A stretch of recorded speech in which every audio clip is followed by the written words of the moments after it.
Buenas tardes, Maricielo. También gracias por estar puntuales y presentes. Buenas tardes con todos, en realidad. Buenas tardes, Ariana, Astrid, Duvernay, Gala, que también está ingresando. Giancarlo, buenas tardes. Ermelinda, gracias por estar aquí. José, buenas tardes. Carl, Leslie, Lisbeth, buenas tardes. Maricielo, también Pilar, Rey, Sandro, Valentina, Valeria, Xiomara, Yuritsi, buenas tardes con todos. Vamos a iniciar entonces nuestra reunión y por supuesto también buenas tardes a nuestra tutora Ninoska que nos acompaña. Bien, vamos a iniciar nuestra sesión de hoy que nos lleva a abordar el tema de los tipos de narradores y tiempos del relato en la novela La ciudad de los perros. Ya hace algunas clases hemos estado profundizando con respecto al tema de los narradores, enfocándonos sobre todo en los aspectos hemos estado viendo los temas de la novela, enfocándonos sobre todo en los aspectos de los personajes, los temas, vimos también contextos, ¿no? Ahora vamos a enfocarnos en un aspecto más formal de la novela, que tiene que ver con los narradores, el tiempo, y la siguiente semana hablaremos de las técnicas narrativas, ¿no? Que repito, son aspectos más formales que tienen que ver más con el relato que con el mundo de la historia.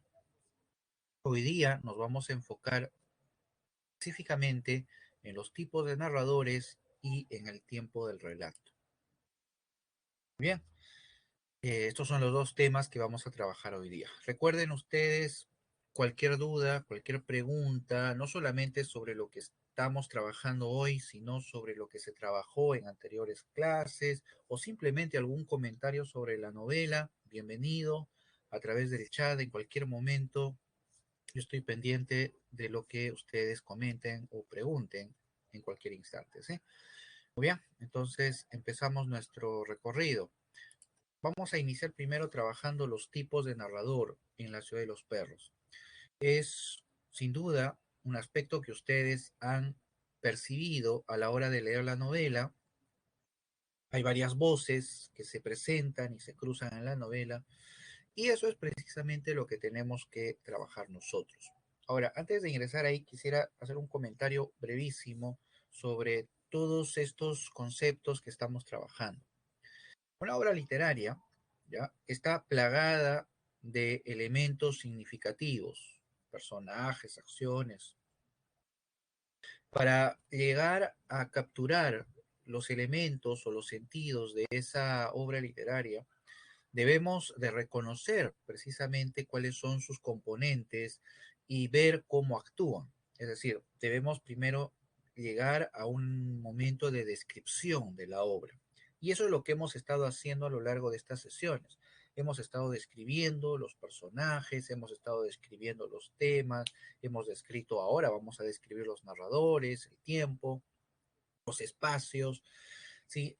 Lo que quiero que quede claro es la importancia de primero ordenar, ¿no? Cuando ustedes se acerquen a una obra literaria y deseen ir más allá del mero disfrute de la lectura, de la historia, sino a ver y analizar la novela, pretendiendo ver un poco más dentro, es necesario primero descomponerla, es decir, analizarla en sus partes y reconocer sus diversos elementos y cómo interactúan. Y eso es lo que estamos haciendo nosotros, ¿no? Todas estas sesiones han sido básicamente descriptivas. Y eso es lo que vamos también a hacer hoy día. Vamos a describir cómo se presentan los tipos narrativos y también vamos a describir la estructura del relato, ¿no? Sobre la base del tiempo que se plantea. Todo, repito, con ánimo de precisamente clarificar el panorama de la novela. Bien, vayamos a ver este primer tema que es el de el narrador o los narradores que están dentro de la novela. Para ello, es necesario primero hacer un pequeño recordar sobre lo que se ha venido trabajando. Nunca está de más recordar, aunque brevemente, los conceptos base sobre los cuales nos estamos desplazando nosotros. El narrador es una voz encargada de contarnos la historia. Es decir, el narrador se ubica entre lo que es la historia cúmulo de sucesos, y lo que es el relato, que es el producto de su narración, lo que nos cuenta. Entonces, ahí tenemos tres instancias muy importantes o tres elementos: la historia, el relato y el narrador en medio, que es el que nos cuenta la historia, ¿no? Muy bien. Ahora, desde esa perspectiva y acercándonos al narrador, ¿sí? Debemos de, para distinguir y describir la naturaleza del narrador, debemos de distinguir el punto desde el cual está emitiendo su voz, es decir, desde dónde está hablando. Para ello describimos o señalábamos una diferencia entre dos planos dentro del texto. El plano dentro de la historia, que es este de aquí, y el plano fuera de la historia. Cuando hablamos que está dentro de la historia, nos estamos refiriendo a todo lo que involucra y contiene los hechos de la historia, ¿no? Personajes, acciones, todo lo que tiene que ver con el mundo que nos refiere la historia, la novela, perdón. Y el ámbito fuera de la historia es esta dimensión donde no hay elementos que se involucren con la historia. Ahí es donde vamos a encontrar, por ejemplo, el narrador omnisciente, ¿no? Ya acercándonos a la tipología, ¿no? El narrador omnisciente, que viene a ser un tipo de voz, una narración, en la cual ésta no participa de ninguna manera en la acción de la historia que está contando. Entonces, en gran medida, ese va a ser el factor que nos va a permitir distinguir un plano de otro. Diremos que el narrador está fuera de la historia cuando no demuestra acción alguna, y si la muestra, no está involucrándose con la historia. Estamos entonces fuera de la historia. En cambio, cuando vemos a un narrador protagonista o testigo, ambos son personajes, vemos a una voz que no solamente nos cuenta los hechos, sino que también participa de los hechos, ¿no? Se integra dentro del mundo de la novela. Muy bien, estos eran los conceptos generales que es, repito, importante siempre recordar y que ya lo habíamos aplicado inclusive con el mundo de Sancho y Ajeno. Muy bien, acerquémonos ahora entonces a la novela La ciudad de los perros. Veamos los tipos de narradores en La ciudad de los perros. Básicamente vamos a distinguir tres tipos de narradores. El llamado narrador objetivo, del cual ya hablamos hace algunas clases, pero de todos modos vamos a volver a comentarlo porque es importante, es el narrador más importante de La ciudad de los perros. Luego viene el narrador personaje, que también lo vamos a encontrar, y el narrador mixto. ¿Qué es lo que nos muestra el narrador mixto? Ahí también debemos de detenernos. Muy bien, hablemos brevemente sobre estos tres tipos de narradores y luego veamos algunos ejemplos. ¿Ya? ¿Qué es el narrador objetivo? El narrador objetivo habita la misma dimensión en la que encontramos al narrador omnisciente, es decir, fuera de la historia. ¿Sí? El narrador objetivo está fuera de la historia. Se distingue porque no realiza acciones que se involucren con la historia que está contando. Es más, no realiza ninguna acción, ¿no? Nada por el estilo. Ahora, dentro de este ámbito, fuera de la historia, ¿cómo distinguimos a un narrador omnisciente de un narrador objetivo? Vamos a señalar dos factores que distinguen a uno y a otro. Ambos, recuerden, están fuera de la historia, ¿no? Están fuera de la historia.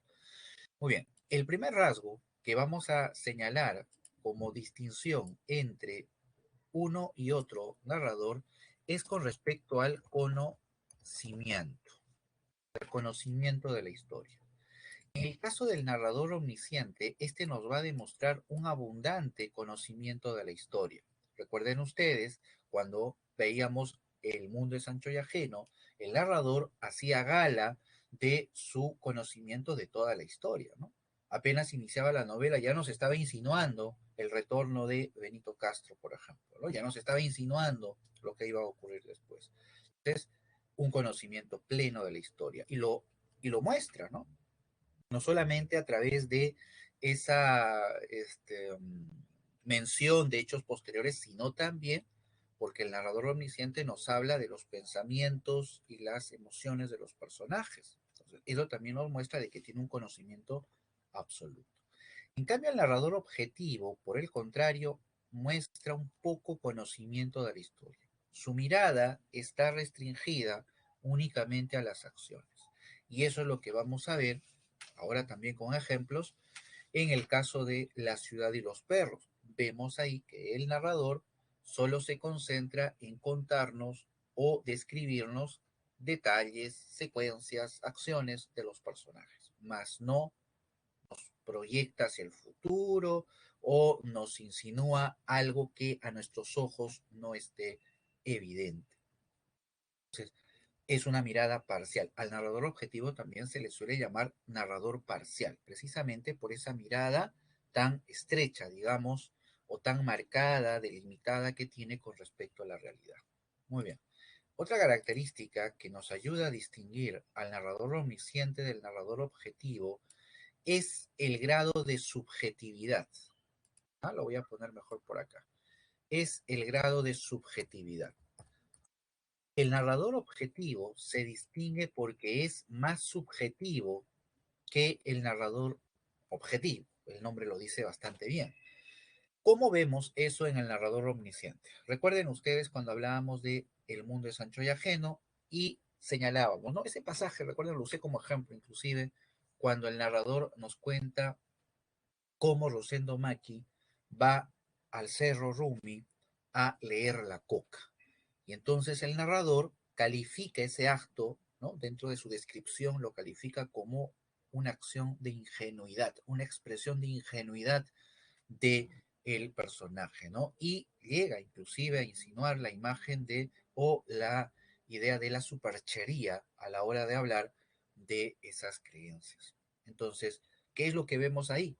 Una opinión del narrador, un punto de vista del narrador sobre los hechos que está narrando. Por lo tanto, más allá de la historia que nos cuenta, que es el objetivo, está también la subjetividad del narrador presente en su relato.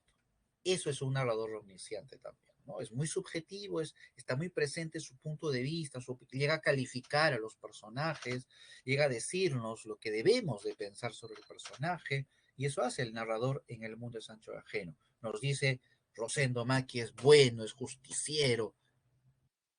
Eso no ocurre con el narrador objetivo en La ciudad de los perros.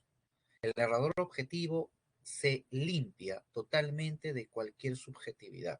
Su mirada es concentrada o está concentrada únicamente en el objeto que está describiendo, sea este el personaje y sus características, sean sus acciones o los ambientes, pero solamente le interesa mencionar esos rasgos. En ese sentido, el narrador objetivo de mirada parcial elimina cualquier rasgo de su subjetividad y se presenta como una mirada limpia, objetiva, quirúrgica sobre la realidad. Y eso es lo que vamos a encontrar nosotros en la novela La ciudad de los perros, una mirada que busca concentrarse más en la realidad que está describiendo. ¿Sí? Muy bien.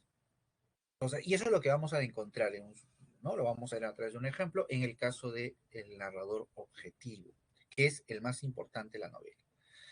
El tema del narrador personaje, ustedes sin duda lo recuerdan bien, ya lo hemos tocado en algunos otros casos y es bastante claro, se trata de un personaje que nos cuenta la historia. Obviamente su mirada es interna. En el caso de la novela encontramos a el Boa, por ejemplo, ¿no? Personaje Boa que va a ser el encargado de narrarnos la historia. Y esa mirada es desde dentro del mundo, ¿no? Dentro de la historia. En cambio, la mirada del narrador objetivo es desde fuera. La metáfora de comparar el narrador objetivo con una cámara de cine es muy útil para tenerlo siempre en cuenta, ¿no? Una cámara de cine simplemente se desplaza captando las imágenes, más no nos muestra el mundo interior del personaje, tampoco nos brinda una opinión, solamente es una mirada que capta el objetivo, es decir, la realidad. En cambio, el narrador personaje nos entrega un punto de vista interno, ¿no? Y bastante personal de la historia, ¿no? Porque es narrada desde un personaje. Bien, estos dos tipos de narradores los podemos encontrar en la novela Y también un tercer tipo de narrador que vamos a denominar mixto, un narrador mixto. ¿A qué nos referimos con narrador mixto en la novela? Se refiere al hecho de que en la novela se suelen cruzar voces narrativas, ¿ya? Se suelen intercalar en ocasiones, ¿sí? Se suelen infiltrar, lo vamos a ver en un ejemplo, infiltrar. Esencialmente, entonces, podemos definir el narrador mixto como la mezcla de narradores, ¿sí? Creando acaso una cierta apariencia de un narrador omnisciente, ¿no? Que es más o menos esa la imagen, pero en el fondo estamos ante un cruce de narradores. Veamos, por ejemplo, un caso de un narrador objetivo lo encontramos en la descripción que la novela realiza o que el narrador realiza sobre las calles de Miraflores, por ejemplo. Noten ustedes la pulcritud en la mirada del narrador, exenta totalmente de cualquier juicio o valoración que devele una subjetividad en la narración. Encerradas entre la avenida Larco, el Malecón y la calle Porta, hay media docena de manzanas, un centenar de casas, 2 o 3 tiendas de comestibles, una farmacia, un puesto de refrescos, un taller de zapatería y un solar cercado donde funciona una lavandería clandestina. Las calles transversales tienen árboles a los costados de la pista. Podemos apreciar que no hay en ningún momento un solo comentario que valore o interprete o acaso opine sobre lo que está describiendo. Simplemente es la mención del objeto. Narrador, objetivo. Y este tipo de narrador es el que, como lo hemos estado mencionando, predomina en la mayor parte de la novela. ¿Sí? Es el narrador que, digamos, director de toda esa orquestación que es la novela, ¿no? Y lo podemos identificar también por su uso de la tercera persona, no estrictamente la tercera persona. Muy bien, el caso del narrador personaje es mucho más claro, pero de todos modos veamos un ejemplo. Es un fragmento de el monólogo del cadete Boa, que se muestra en primera persona, me refiero a su narración, develando así un punto de vista interno. En este fragmento podemos reconocer algunos aspectos que nos permiten centrarlo como un narrador personaje. Dice el fragmento: pobre Serrano, no era mala gente, después nos llevamos bien. Al principio me caía mal, solo por ser Serrano, por las cosas que le hicieron al Ricardo. Siempre andaba batiendo. Primera persona, queda clarísimo, ¿no? Nos llevábamos bien, dice. Primera persona. En segundo lugar, estamos ante una voz que devela acciones que participan del mundo de la historia, porque está hablando de Cava y él luego dice, el narrador, que nos llevábamos bien. Eso quiere decir que el personaje está dentro de la historia, que la voz está dentro de la historia y es más, participa conjuntamente con el personaje del cual está hablando. Entonces, con ello, claramente podemos identificar de qué se trata de un narrador interno, de un narrador que está dentro de la historia. ¿Sí? Ahí tenemos dos ejemplos claros que deslindan claramente una mirada externa, objetiva, y una mirada interna que es ya la del personaje.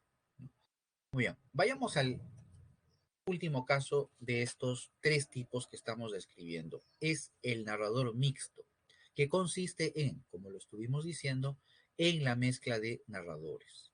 Crea una apariencia de omnisciente, pero lo que hace en realidad es incorporar elementos de la primera persona. Es decir, habla como narrador externo, ¿ya? Pero en un momento su mirada se desplaza a la perspectiva del personaje, ¿ya? Asumiendo esa perspectiva precisamente, ¿ya? Veamos un ejemplo.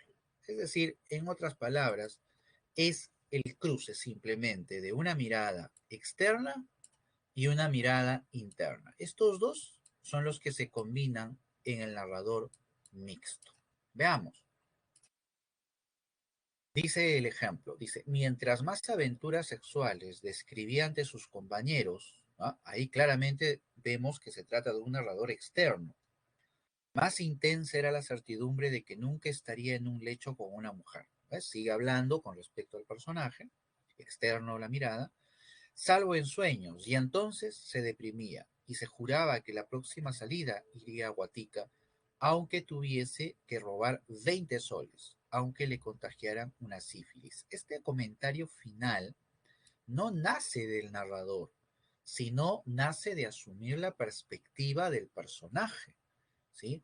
El deseo o la inquietud del personaje es transmitida a través de esa voz o es asumida a través de esa voz del narrador, lo cual nos entrega claramente un cruce de la mirada externa y la mirada interna en la novela.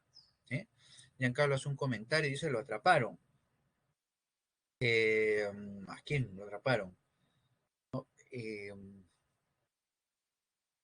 claro, en este caso creo que te estás refiriéndote,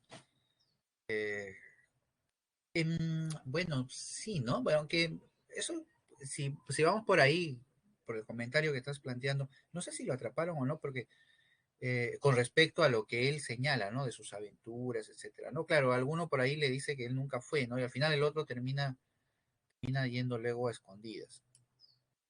Esa es parte, para los que no lo ubican bien, es el fragmento de Alberto, ¿no? Es uno de los fragmentos donde se involucra la historia de Alberto. Veamos este otro ejemplo. Seguimos con el narrador mixto. ¿Ya? Seguimos con el narrador mixto. Este es un fragmento que corresponde también a Alberto, que es donde más se presenta el narrador mixto.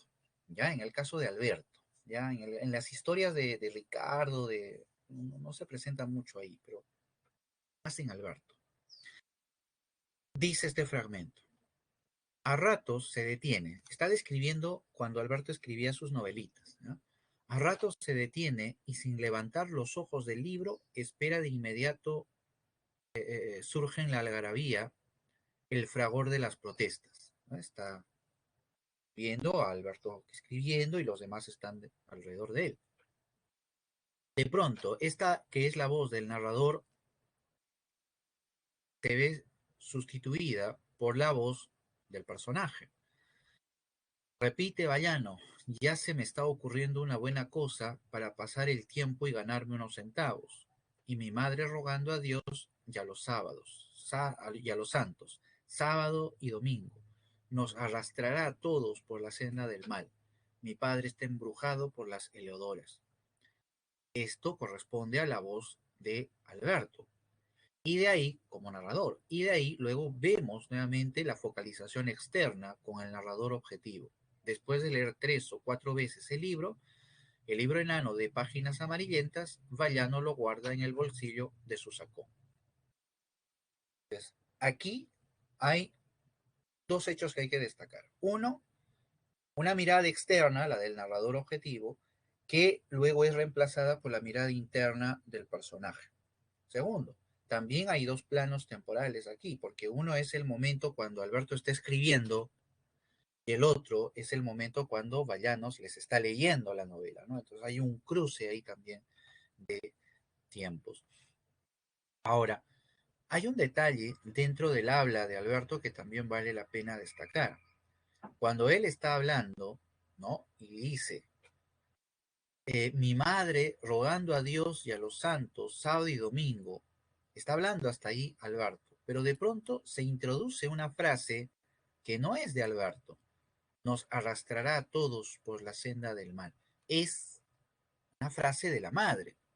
Entonces ahí también vemos esta naturaleza de lo que estamos llamando narrador mixto, ¿no? Porque de pronto es Alberto el que está hablando y de pronto se desplaza a la perspectiva de la madre. Entonces, hay este cambio de perspectiva, ¿sí? En los personajes, en los narradores.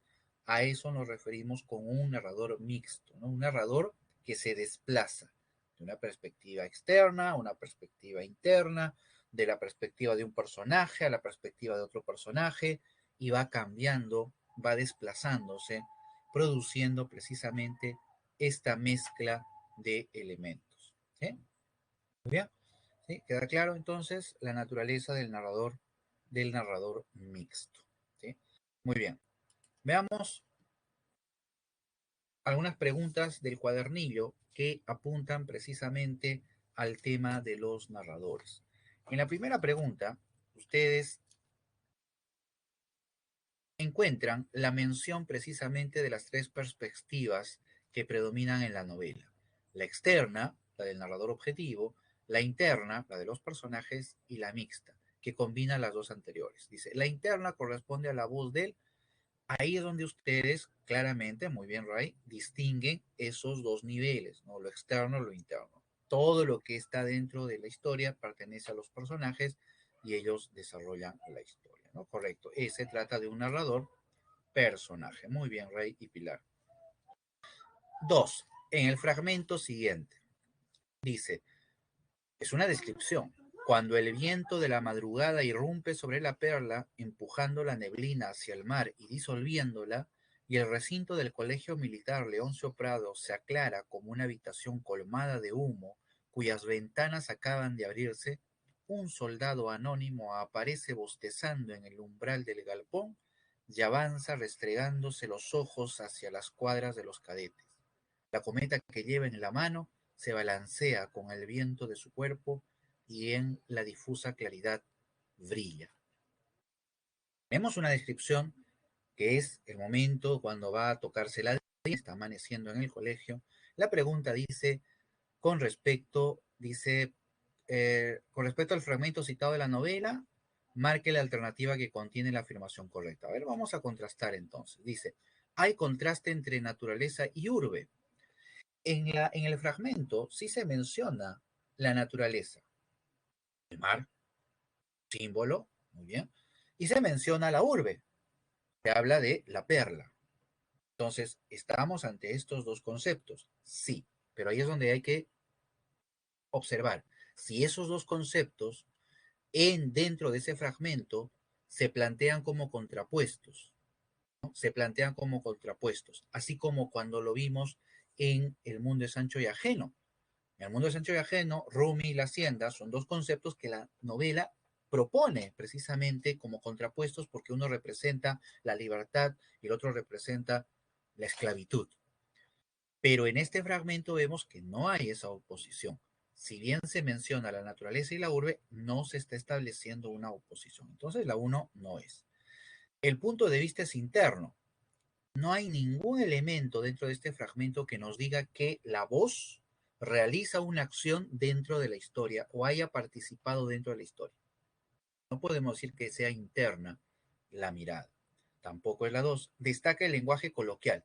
Si hubiera rasgos del lenguaje coloquial, encontraríamos expresiones como modismos, tal vez jerga, algunos, tal vez interjecciones o algunas reiteraciones, redundancias que son típicas, o muletillas que son típicas del habla coloquial, pero no encontramos nada. Se trata de un lenguaje bastante estándar.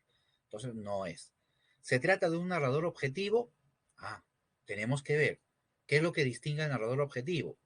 Uno es su mirada concentrada solo en los hechos. No hay ninguna opinión, ni punto de vista, ni interpretación que realice. Entonces, leemos y nos damos cuenta que sí, solamente va describiendo los rasgos de esa realidad. Entonces, podemos decir que sí, estamos ante el ejemplo de un narrador objetivo y por lo tanto la clave viene a ser la 4, ¿no? Es decir, el enunciado 4 viene a ser la alternativa correcta. Bien. Sigamos con la 3. Aquí se nos pregunta sobre otro fragmento, también sobre el tema de los narradores. Aquí ustedes tengan muy en cuenta este detalle. Dice, en cambio, la malpapiada. Ustedes recuerdan quién era la malpapiada, ¿verdad? Era la mascota del boa. Nadie, ningún personaje, bueno, creo que por ahí alguno, pero no hay otro como el boa. No hay otro como el boa que hable de la malpapeada o que le hable inclusive a la malpapeada, porque muchas veces hay un diálogo, bueno, hay un referirse del boa hacia la malpapeada. Entonces, apenas ustedes vean malpapeada, estamos posiblemente en la mirada del boa. Luego dice, en cambio a la malpapeada la fregaron, se peló casi enterita y andaba frotándose contra las paredes y tenía una pinta de perro pordiosero y leproso con el cuerpo pura llaga. Debía picarle mucho, no paraba de frotarse, sobre todo en la pared de la cuadra que tenía raspaduras. Su lomo parecía una bandera peruana, rojo y blanco, blanco y rojo, yeso y sangre. Entonces el jaguar dijo, si le echamos ají, se va a poner a hablar como un ser humano. Y me ordenó, Boa, anda, róbate un poco de ají de la cocina. ¿No? Y ustedes saben la historia, al final le echan al pobre perro el ají, ¿no? En sus heridas. Malvado serio, ¿no? Demostrando a través de esa escena, ¿no? El carácter insensible y realizado, ¿no? En la conducta de los personajes. Dice, ¿qué característica del narrador se muestra en el fragmento citado? Veamos, ¿utiliza el narrador personaje en el relato? Ahí es donde tenemos que analizar si la voz está dentro de la historia. Y esto lo vemos a través de la acción. Entonces, reconocemos aquí al final, sobre todo, donde el narrador va a referir precisamente un diálogo que él tiene con el jaguar. Me ordenó, dice, ¿eh? Me ordenó. Entonces, eso quiere decir que él está dentro de la historia porque está participando con el personaje. Hay una acción con el personaje al cual se está refiriendo. Por lo tanto, sí podemos catalogar, ¿no? Sí podemos catalogar que se emplea un narrador personaje. Expresa el punto de vista denominado mixto. No hay ningún momento, todo el tiempo estamos en una focalización interna. Si hubiera algún momento en el que saliese la mirada y hablara del boa, y de pronto el boa escuchó al jaguar y salió corriendo a la cocina, salió, tercera persona, salió corriendo. Eso quiere decir que estaríamos ante una focalización externa, pero no es así. Todo el tiempo se mantiene en primera persona, focalización interna, entonces no es mixto. Está narrado desde la perspectiva del boa. Queda clarísimo, les dije, recuerden siempre a la malpapeada. La narración mixta propone un enfoque objetivo, dice. Ya está claro que no hay narración mixta acá. Por lo tanto, aquí la clave viene a ser la C, ¿no? 1 y 3. Muy bien. Sigamos con la 4. Dice, después de todo, ¿por qué no ir a la enfermería? ¿Para qué salir a la calle, doctor? Se me nubla la vista, me duele la cabeza, tengo palpitaciones, sudo, frío, soy un cobarde. Cuando estaban consignados, los cadetes trataban de ingresar a la enfermería. Allí se pasaba el día sin hacer nada, en pijama y la comida era abundante. Pero los enfermeros y el médico eran cada vez más estrictos. Características de ¿Qué característica se destaca en el narrador, ¿no? Según este fragmento? Veamos, describe con detalle los rasgos del personaje. Cuando dice que describe los rasgos, quiere decir que el personaje o el fragmento habla sobre sus características, sean psicológicas o físicas, pero vemos que eso no está en el fragmento. Introduce la perspectiva de la primera persona, dice claramente, ¿no? Dice, se me nubla la vista, me duele la cabeza. ¿Eh? Acá lo que quisiéramos destacar, ¿no? Acá lo que quisiéramos destacar es la focalización. Acá la clave es la B. ¿Ya? Ustedes claramente ya se han dado cuenta es la B, pero quisiera usar este fragmento también para mencionarles aquí, tenemos también un ejemplo de narrador mixto. ¿Ya? Sí, porque hay una mirada que es externa. Los cadetes trataban de ingresar a la enfermería. Allí se pasaba el día sin hacer. ¿Quién está hablando ahí? No está hablando un personaje. Está hablando una mirada que es omnisciente y que conoce toda la historia y está interpretando inclusive lo que hacen los personajes y por qué lo hacen. Nos dice inclusive, ¿no? Cómo eran los enfermeros, cómo eran los médicos. Es una mirada externa.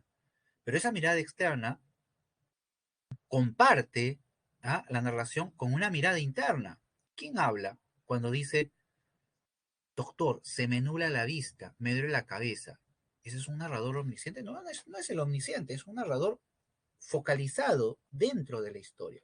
Este es un fragmento que podemos tomarlo también como un ejemplo de una narración mixta, ¿sí? Es otro ejemplo donde se mezclan la mirada externa y la mirada interna, por ejemplo, ¿no? Muy bien, la clave es la B. 5 dice, ¿no? Por eso la clave es la B, porque hay una perspectiva de la primera persona, es decir, hay una mirada interna, ¿sí? En la novela La ciudad de los perros, el narrador objetivo muestra una mirada parcial sobre la historia debido a que, ¿por qué es parcial la mirada del narrador objetivo? Ya lo habíamos estado diciendo. Es parcial, ¿por qué? Porque no brinda mucha información, porque no posee mucha información como lo hace el omnisciente, que puede ver toda la historia, inclusive ver lo que los personajes piensan o demás. En este sentido, tenemos que buscar la alternativa que nos explique por qué su mirada es parcial. Ahí la clave viene a ser la C, ¿no? Porque al decir que relata la historia desde la perspectiva de los cadetes, quiere decir que su mirada es restringida, pues que solamente mira lo que los cadetes miran, más no puede. Y eso ustedes se pueden dar cuenta porque el narrador en ningún momento, la narración, parte desde la mirada de los oficiales. Nunca, no. Ni siquiera hay algún narrador o monólogo, nada que tenga que ver con los oficiales. Todo es desde la perspectiva y desde la voz inclusive de los adolescentes, ¿no? De estos jóvenes. Entonces, su mirada en ese sentido está parcializada, pues, ¿no? Es decir, está condicionada solamente a esa perspectiva y no tiene un campo de visión absoluta como si lo tiene un omnisciente, ¿sí? Muy bien. Hasta aquí llega el tema de los narradores en la novela y vamos ahora a ver el tiempo del relato en la novela. ¿Sí? No sé si tienen alguna pregunta, alguna duda o comentario sobre la novela. ¿Sí? Espero que ya la hayan no solamente leído, sino una segunda lectura inclusive. Es importante tenerla muy presente. Bien, veamos, tiempo del relato. ¿Sí? Cualquier pregunta, recuerden a través del chat en cualquier momento. Bien, para hablar del tiempo del relato en La ciudad de los perros, tenemos que diferenciar entre el tiempo de la historia y el tiempo del relato. Los dos conceptos, historia y relato, creo que ya está clarísimo, ¿no? Que se trata de dos dimensiones diferentes. Bien, ahora, sobre ello, con respecto al tiempo, hay que señalar una diferencia.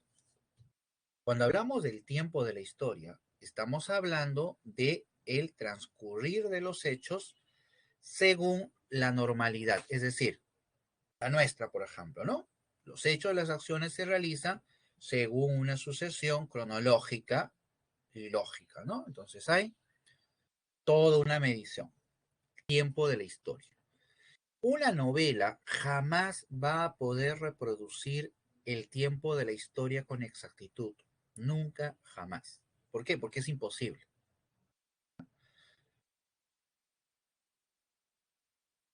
El mundo es ancho y ajeno, recuerden. La historia del mundo es ancho y ajeno. La historia dura más o menos, todos los hechos se desarrollan más o menos durante unos 15 años. 15 años. Esa es la historia, el tiempo de la historia. Para que la novela reproduzca en el relato el tiempo exacto de la historia, tendría el relato que durar también los 15 años. Pues imagínense lo voluminoso que tendría que ser y lo detallado y minucioso. O sea, es imposible. La obra, El mundo es ancho y ajeno, lo que hace es tomar el tiempo de la historia y acercarse a esa imagen a través de un orden cronológico de los hechos, pero a partir de resumir o sintetizar los hechos o tal vez eliminar alguno de los hechos, tratando de acercarse al modo o al transcurrir natural de la historia. Entonces, por eso es que nosotros, cuando nos acercamos a El mundo de Sancho y Ajeno, vemos una novela donde los hechos se suceden de forma cronológica, pero obviamente no reproduce de manera exacta el desarrollo del tiempo de la historia, es decir, no con todos los detalles. Hay hechos que se eliminan, hay hechos que se sintetizan, hay hechos que se recuerdan a través, ¿no? O a través de cualquier otro recurso, se trata de incluir y de ese modo se abrevia, pues, ¿no? El relato, el tiempo del relato resulta siendo una condensación del tiempo de la historia, ¿no? Pero siguiendo el orden natural. Muy bien, eso es en el caso del mundo de Sancho y Ajeno. En el caso de la ciudad de los perros, vamos a estar por el otro lado. La novela va a tomar de una manera artificial el tiempo de la historia, la va a ordenar de una manera artificial, mejor dicho, ¿sí? A través de alterar el orden natural del tiempo de la historia. Ese orden natural está constituido pues por una sucesión lógica y cronológica de los hechos, ¿no? Lógica y cronológica de los hechos. Pero que en La ciudad de los perros van a estar alterados. Eso ustedes sin duda se han dado cuenta. Los que han leído la novela, que sí, creo que sean todos, por favor, se han dado cuenta que de pronto estamos en un determinado momento y al siguiente párrafo o fragmento saltamos varios años atrás o varios momentos atrás. Hay estos saltos temporales que vamos a denominar como flashback, ¿no? Como el flashback. Muy bien. Pero ahí no queda esta historia. Vayamos a ver con respecto a estos conceptos cómo se organiza la estructura temporal dentro de la novela. ¿Ah? Y con esto vamos a acabar. Una descripción rápida sobre esa estructura temporal. A ver, para ingresar a ver la estructura temporal de la novela, es muy necesario distinguir las tres líneas narrativas por las cuales se desplaza la novela. ¿A qué le llamamos línea narrativa? A los grupos, ¿ya?, de relatos o de historias que se vinculan dentro de la novela. De tal manera que podemos identificar nosotros tres conjuntos de acciones, ¿ya? Es decir, las acciones se van a agrupar según una cadena narrativa. ¿Ya? Veamos. Primero describimos y luego lo vuelvo a explicar para que se entienda mejor. La línea narrativa 1 es la columna vertebral de toda la novela. Es en ella donde se producen los hechos centrales de la obra. ¿Cuáles son? Todos los hechos que tienen que ver con el robo del examen. Lo cuento, lo recordamos. Empieza con el robo del examen por parte de Cava, luego Arana es castigado junto con Alberto y los demás. Ellos eran los guardianes, no los imaginarios. Arana, desesperado porque quiere ver a Teresa, acusa a Cava para canjear su salida. Luego Arana termina muerto, se infiere la causa. Luego Alberto acusa al jaguar de haber matado a Arana. Luego Alberto se retracta delante de los oficiales y Gamboa es desterrado como consecuencia, ¿no? Lo echan del colegio, se marcha del colegio y el jaguar termina inculpándose delante de Gamboa. Esos son los hechos que enhebran la línea narrativa 1.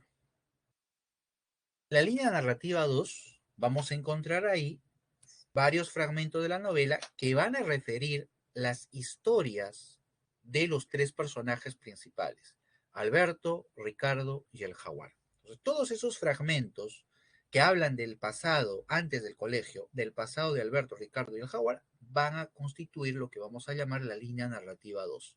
Entonces, ahí, ¿qué encontramos? La historia de Alberto, cuando nos habla de que salió del colegio La Salle, ahora va a ir al colegio militar, la relación con el padre, hasta que al final termina pues yendo al colegio. La historia de Ricardo, que empieza, ¿no?, refiriendo el mundo de la madre con la que vive, las tías, luego recuerda, ¿no?, cómo vino a Lima, la angustia de Lima, conoce al padre, el conflicto con el padre, y Ricardo termina pidiéndoles que lo manden al colegio militar porque no quiere ver más a su papá. Y la línea del jaguar, la historia del jaguar, que también es muy parecida a la que estamos viendo. El jaguar vive con su madre Domitila, conflicto, jaguar abandona su casa, se relaciona con Higuera, se convierte en delincuente, su ideal Teresa termina separándose de ella y el jaguar termina en la casa de su padrino, al cual le va a pedir en gran medida que lo mande al colegio militar, ¿no? Los tres personajes prácticamente ven en el colegio militar la fuga de esa sociedad o esa familia en la que viven. Entonces, hasta acá, noten ustedes cómo estamos agrupando todos esos fragmentos de la novela en estas dos líneas narrativas. ¿Ah? Y aquí un pequeño detalle que quisiera subrayar. Noten ustedes cómo estas dos líneas narrativas manejan historias que tienen un orden cronológico. Es decir, si ustedes agarran la novela y cogen todos los fragmentos de la historia de Ricardo, por decir, todos los fragmentos de Ricardo, los sacan manteniendo el orden en el que se presenta en la novela, se van a dar cuenta que la historia de Ricardo tiene un orden cronológico, ya sigue un orden cronológico, ¿no? Desde que sale, llega a Lima, conoce al país, hasta el final. Todas las tres historias, igualito que el jaguar, orden cronológico.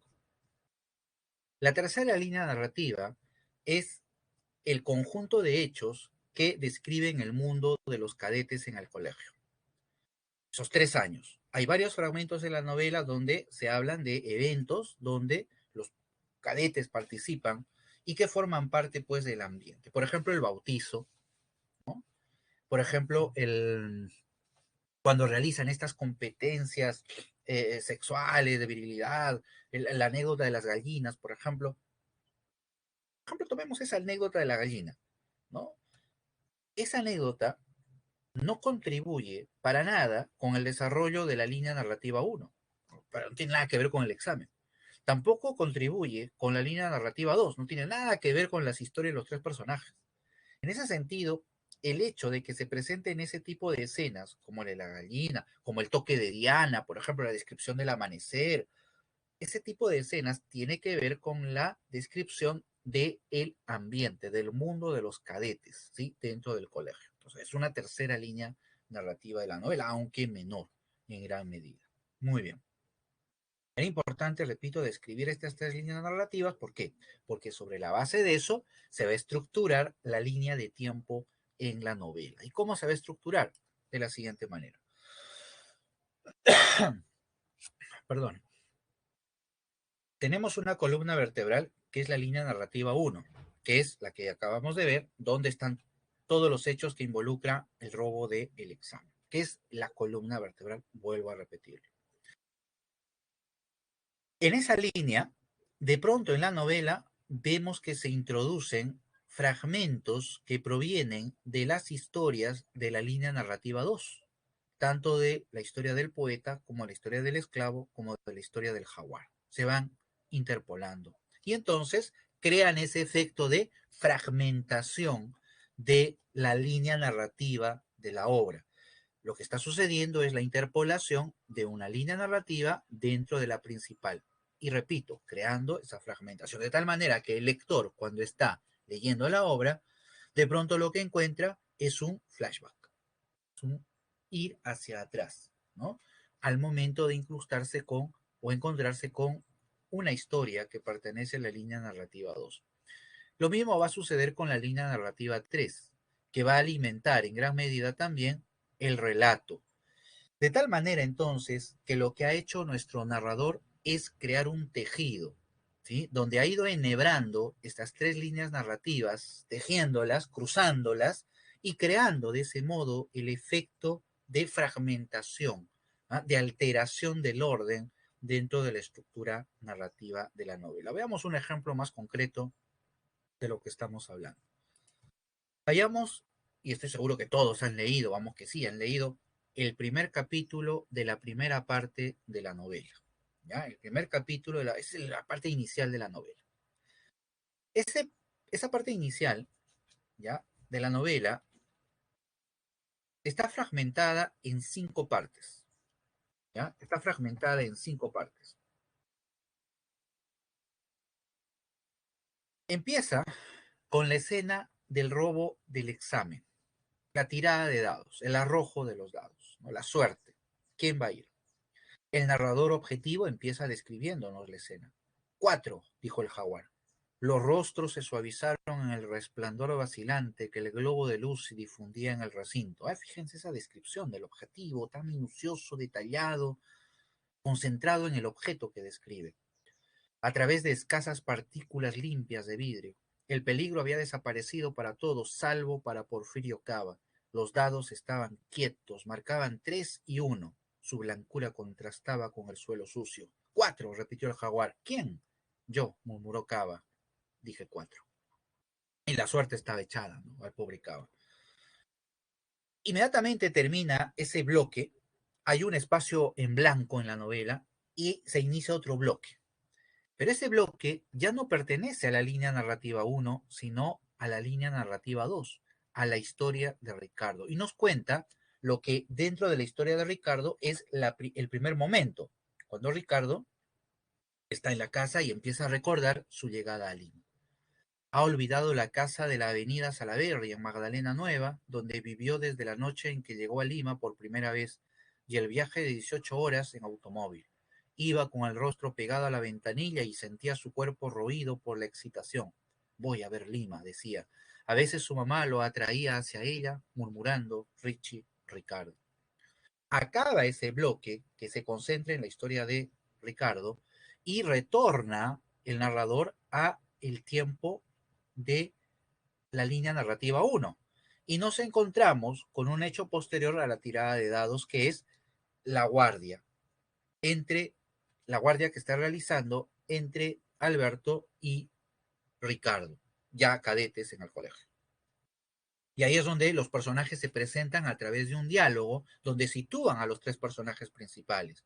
Hay un momento en el que Alberto le dice a Ricardo, oye, le dice, ¿y tú por qué estás acá? Si se supone que el jaguar es el que iba a hacer la guardia. Y Ricardo le dice, bueno, el jaguar me pidió, me hizo. Y ahí Alberto le reclama, le dice, oye, tú te dejas pisotear por el jaguar, te dice de todo, etcétera. En ese diálogo se produce la triangulación de los tres personajes. Vemos al esclavo, vemos al jaguar como el líder y vemos a este pragmático, individualista y cínico que es Alberto. La obra nos está planteando la historia, nos está presentando a los personajes y el conflicto central. Estos elementos que se interpolan son complementarios dentro de esa presentación de los personajes, porque aquí, por ejemplo, en el bloque 2, donde está la historia de Ricardo, el lector va inmediatamente atando cabos e interpretando la naturaleza de Ricardo, ¿ah? El mundo de Ricardo. Ya no es el narrador como en el mundo de Sancho y Ajeno quien nos dice lo que tenemos que pensar del personaje. No, aquí el narrador construye los planos con la intención de darle pistas al lector para que vaya interpretando la naturaleza del personaje o de sus acciones. Después de este bloque número 3, después del diálogo entre Alberto y Ricardo, se introduce un cuarto bloque que viene de la línea narrativa 2, pero pertenece a la historia de Alberto. Noten ustedes que aquí se está creando pues una triangulación. El 3 es la presentación, el bloque 3 es la presentación de los personajes, que va a ser, que va a alimentarse o va a ser complementado, ¿sí? Va a ser complementado a través de referir la historia de Ricardo en el bloque 2 y la historia de Alberto en el bloque 4. Estos dos bloques tienen la intención de brindarle al lector una interpretación más amplia y complementaria a la descripción que se está realizando en el bloque 3 del personaje. Dense cuenta cómo la arquitectura va estimulando, ¿sí?, la interpretación del lector para acercarlo precisamente a los personajes. Muy bien, y ahí es donde viene pues el mundo de Alberto, ¿no? Pero el nuevo domicilio traería también inconveniente de San Isidro, el padre de un compañero los llevaba a ambos hasta el colegio, la Salle, todas las mañanas, etcétera, ¿no? El mundo de Alberto. Termina ese bloque, el cuarto, donde está la historia de Alberto, y nos vamos a la línea narrativa 3. No volvemos a la 1, sino a la 3, donde desde la perspectiva de Boa nos va contando una escena que va a ser una de las tantas del colegio, del ambiente del colegio. En este caso nos lleva a la anécdota de las gallinas. Habla el Boa, ¿no? Cava nos dijo, detrás del galpón de los soldados hay gallinas. Miente, Serrano, no es verdad. Juro que las he visto. Así que fuimos después de la comida, dando un rodeo para no pasar por las cuadras y rampando como en campaña. ¿Ves? ¿Ven? Decía el muy maldito. Un corral blanco con gallinas de colores. ¿Qué más quieren? ¿Quieren más? ¿Nos tiramos la negra o la amarilla? La amarilla está más gorda, dijo. Ese enfoque, esa línea narrativa, repito, va ambientándonos el entorno del colegio. ¿Sí? La línea narrativa 2 va complementando la configuración del personaje y la línea narrativa 1 nos va a desarrollar la trama central de la obra, ¿no? El tema central de la obra. Muy bien. Eso es lo que nos va a presentar la novela. Esa estructura del tiempo alterada va construyendo precisamente nuestra lectura, ¿no? Nuestro recorrido. Muy bien. Este esquema que les hemos explicado se presenta en toda la novela, ¿no? En todos los capítulos vamos a encontrar siempre el mundo de Ricardo, el mundo de Alberto, el del Jaguar, el mundo de los cadetes y como línea troncal siempre el problema del examen, la muerte de Arana, etcétera, etcétera. Muy bien, el tiempo nos ha ganado. Hemos concluido con este desarrollo. Les entrego a ustedes las claves. Ya hemos visto las 5 primeras, quedan las últimas 3, apúntenlas bien. Y quiero terminar con la encuesta semanal que todos ustedes siempre deben de completar, ¿sí? Para tener en cuenta mucho las mejoras, ¿no?, que podamos darles. Muy bien, no sé si tienen alguna pregunta, ya la clase ha terminado, pero de todos modos, si ustedes tienen alguna duda, bienvenida la pregunta para absolver alguna cuestión, algún tema que haya quedado pendiente, algo que quisieran saber, algo que tal vez no ha quedado muy claro, ¿sí? Ya la sesión ha terminado, pero si ustedes desean poder formular alguna pregunta, ¿sí? Vamos a aprovechar 1 o 2 minutos. Recuerden leer la novela, es muy importante, ¿sí? Más allá de lo que nosotros les estamos brindando a través de las sesiones, describiéndoles las estructuras, las voces, los personajes, no hay nada mejor que acercarse y leer la novela, con todo, inclusive lo que estamos hablando, que son guías que nos pueden ayudar, pues, a la hora de leer esta obra, ¿no?, tan buena de Mario Vargas Llosa. Muy bien. Entonces, lo vamos a dejar aquí. Les agradezco muchísimo a ustedes su presencia, su puntualidad y nos vemos la siguiente semana, ¿sí? Por favor, cuídense mucho, cuiden a su familia y cuidémonos todos, ¿sí? Hasta luego, nos vemos.